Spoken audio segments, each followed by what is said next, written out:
Passage B. In a kingdom there once lived an accountant who had a very strange habit.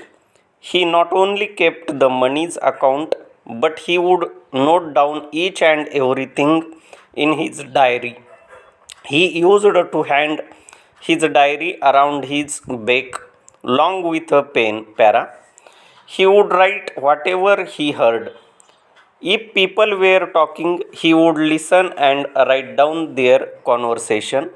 Sometimes, if they were talking too fast, he would ask them to repeat their words, much to their annoyance.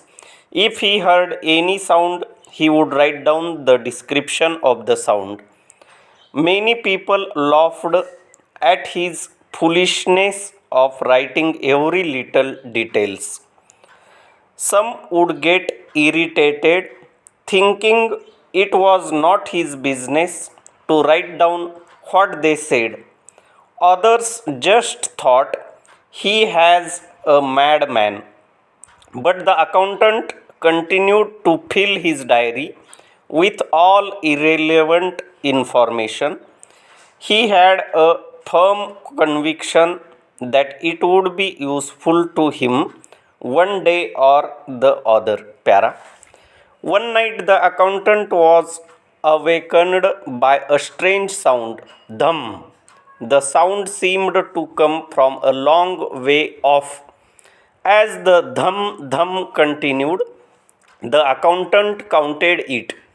At last, when the noise had stopped, he took out his diary sleepily and wrote dhum dhum and went back to sleep. Para.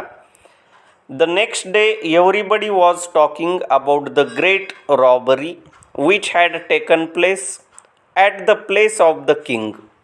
The thieves had broken into the treasury and had made off with several bags of gold. The king had announced a handsome reward to anyone who have a clue about the thieves. The next morning, the accountant went through his work as usual by writing down in his diary. Some asked him, "Did you heard anything in the last night?" But he could not remember what he heard during the night. Para. For days the king's soldiers searched everywhere for the stolen gold, but they could not trace it.